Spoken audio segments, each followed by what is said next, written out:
Video शुरू करने से पहले मैं आप सभी लोगों को दिल से थैंक्स कहना चाहता हूं क्योंकि अब मेरे चैनल पर 1000 सब्सक्राइबर्स क्रॉस हो गए हैं और 4000 घंटे का वॉच टाइम तो पहले ही पूरा हो चुका है, जिससे अब मैंने अपने चैनल का मोनेटाइजेशन ऑन कर लिया है और आप सबके लव और सपोर्ट के बिना ये मेरे लिए पॉसिबल ही नहीं था। So thank you very much all of you guys. चलो थैंक्स तो बोल दिया, अब वीडियो स्टार्ट कर लेते हैं। तो आजकल हर कोई साइंस फिक्शन मूवीज को पसंद करता है, जिनमें मैं खुद भी शामिल हूँ। अब साईफाई जेनरे है ही इतना बड़ा कि इसमें time travel, future, space, super hero सभी टाइप की मूवीज शामिल होती हैं और ऐसी ही मूवीज आजकल सबसे ज्यादा सक्सेसफुल हैं। तो इतना ज्यादा सक्सेसफुल होने के बाद भी इंडिया में साईफाई जेनरे पर इतनी कम मूवीज क्यों बनती हैं?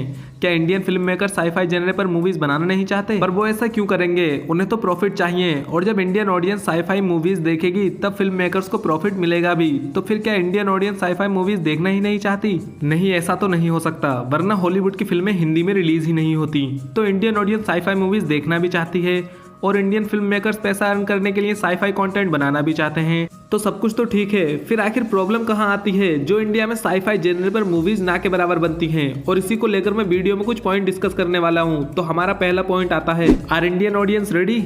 अब जब भी इंडिया में साइंस फिक्शन मूवीज की बात आती है तब कुछ फिल्म मेकर्स ये कहने लगते हैं कि अभी इंडियन ऑडियंस इन मूवीज के लिए तैयार नहीं है। अरे भाई, अगर इंडियन ऑडियंस इन मूवीज के लिए तैयार नहीं है तो फिर हॉलीवुड की मूवीज इंडिया में इतना पैसा कैसे कमा लेती हैं? और जब भी इंडिया में कोई साईफाई मूवी बनती है तब फिल्म मेकर्स के दिमाग में यही चलता रहता है कि क्या ये फिल्म इंडियन ऑडियंस की समझ में आ भी पाएगी, और इसी डर से फिल्म मेकर्स अच्छी खासी कॉम्प्लेक्स स्टोरी को तोड़ मरोड़ कर इतना सिंपल कर देते हैं कि मूवी देखने का सारा मजा खराब हो जाता है। अब क्या आपने कभी ये सोचा है कि इंडिया में प्रेडेस्टिनेशन, शटर आइलैंड या द प्रेस्टीज जैसी यूनिक स्टोरी वाली मूवीज क्यों नहीं बनती? क्योंकि मेकर्स को यही डर लगा रहता है कि अगर ऑडियंस को मूवी की स्टोरी समझ में नहीं आई तो मूवी फ्लॉप हो जाएगी, और इसीलिए वो अपनी ऑडियंस को डम समझते हैं, जिस वजह से वो मूवीज की स्टोरी को बहुत ज्यादा सिंपल रखते हैं। अगर एग्जाम्पल की बात करें तो वो है रावण। इस फिल्म के कॉन्सेप्ट को देखते हुए इसकी स्टोरी को थोड़ा कॉम्प्लेक्स होना चाहिए था ताकि ऑडियंस भी थोड़ा दिमाग लगाए, लेकिन इसकी स्टोरी कैसी थी ये बात तो आप जानते ही हैं। अब देखो, सारी की सारी गलती फिल्म मेकर्स की भी नहीं है। दरअसल इंडिया में कुछ लोग हैं ही डम जो मूवीज को सिर्फ एक्टर्स के नाम पर देखते हैं, और इस टॉपिक पर मैं एक सेपरेट वीडियो बना चुका हूं, तो आप अगर इंटरेस्टेड हो तो वो वीडियो आई बटन पर देख सकते हो। Because it's Indian. हम में से बहुत सारे लोगों के दिमाग में सिर्फ एक बात बैठ गई है कि हम इंडियंस अच्छी फिल्म बना ही नहीं सकते, और इसीलिए ही वो लोग अच्छी इंडियन फिल्मों को भी बुरा बताते हैं। लेकिन अगर कोई अंग्रेज उसी मूवी की तारीफ कर दे तब वही मूवी इन लोगों को अच्छी लगने लगती है। अब एक और गलती भी है जो हम लोग करते हैं, और वो है हॉलीवुड से कंपेरिजन। अब देखो, मैं जानता हूं कि कंपेयर करना कोई गलत बात नहीं है, लेकिन हॉलीवुड और बॉलीवुड में ऑडियंस और अर्निंग्स का बहुत बड़ा फर्क है। अब इंडिया के लोगों को हॉलीवुड मूवीज देख देख कर उनकी आदत पड़ चुकी है, और वो हर मूवी में वैसा ही बीएफएक्स और सीजीआई देखना चाहते हैं, और इसीलिए वो इंडियन मूवीज को कंपेयर करा देते हैं हॉलीवुड से। और यही चीज है जो हमें नहीं करनी है, क्योंकि इंडियन मूवीज इंडियन ऑडियंस को ध्यान में रखकर बनाई जाती हैं, और इसी वजह से आपको उनमें हॉलीवुड वाली फीलिंग्स नहीं आती। तो भाई, हॉलीवुड और इंडियन फिल्म इंडस्ट्री को कंपेयर करना बंद करो और दोनों ही तरफ से आने वाली मूवीज को एंजॉय करो, अगर वो एंजॉय करने लायक हो तो। Songs, audience and revenue. अब जैसा कि आप लोग जानते हैं कि हॉलीवुड मूवीज में गाने नहीं होते, और अगर होते भी हैं तो वो स्टोरी से रिलेटेड होते हैं, और उन सॉन्ग्स पर कोई भी कैरेक्टर डांस नहीं करता, जैसा कि हमने जस्टिस लीग स्नाइडर कट में देखा भी है। अब देखो, अगर इंडियन फिल्म मेकर्स को गाने बनाने ही हैं तो उन सॉन्ग्स को मूवी में से हटाकर एक एल्बम की तरह रिलीज करना ज्यादा बेटर रहेगा। और फिर इंटरनेशनल ऑडियंस भी अगर इंडियन मूवी देखेगी तो उन्हें वो हिंदी सॉन्ग्स नहीं सुनने पड़ेंगे जो उनकी समझ में ही नहीं आते।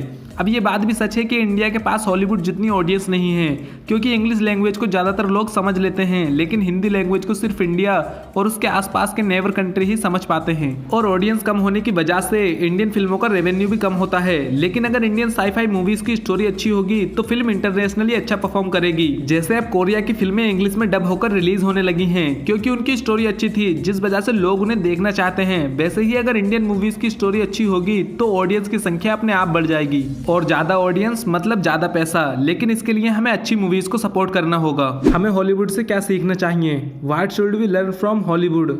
अब ऐसा तो था नहीं कि हॉलीवुड एकदम से ही साईफाई मूवीज बनाने लगा और उसे सक्सेस मिल गई, बल्कि हॉलीवुड तब से साईफाई मूवीज बना रहा है जब हम क्या हमारे पिताजी भी नहीं थे। और जब इंडिया में कयामत से कयामत तक सत्ते पे सत्ता, राम लखन और कंजर, मेरा मतलब खंजर जैसी फिल्में बन रही थी, तब हॉलीवुड में back to the future, the terminator, star wars और ब्लेड रनर जैसी साईफाई मूवीज बन रही थी।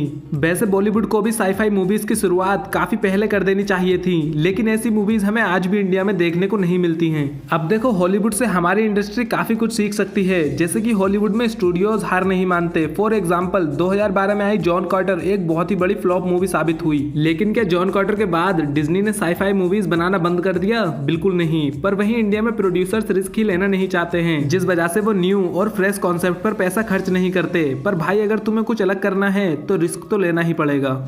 When India make more sci-fi films, अब ये बात तो डिपेंड करती है हम ऑडियंस पर। और अगर आपको इंडिया में भी यूनिक कॉन्सेप्ट पर साई-फाई मूवीज देखनी है तो इंडिया में जो अपकमिंग साई-फाई मूवीज हैं उन्हें थिएटर में जाकर देखना। और अगर वो मूवीज हिट हो गई तब प्रोड्यूसर्स पैसा कमाने के लिए और ज्यादा साई-फाई मूवीज बनाएंगे। वैसे इंडिया में कुछ साई-फाई मूवीज बनी भी हैं, जिनमें से ही एक है 24। ये मूवी हम इंडियंस के लिए बहुत ही स्पेशल है क्योंकि ये टाइम ट्रेवल पर बेस्ड है। वैसे ये मूवी काफी अच्छी मूवी है और अगर आपने इसे नहीं देखा है तो जरूर देखना, मजा आ जाएगा। तो देखो, लास्ट में मैं यही कहना चाहूंगा कि अगर आपको इंडियन मूवीज में चेंज लाना है तो एक्टर्स के नाम पर मूवीज देखना छोड़ दो और अच्छे कंटेंट या स्टोरी वाली मूवीज को सपोर्ट करो और बाकी सब अपने आप बदल जाएगा। बस आपको अच्छी स्टोरी लाइन वाली मूवीज को सपोर्ट करना है, चाहे उसमें कोई भी एक्टर हो।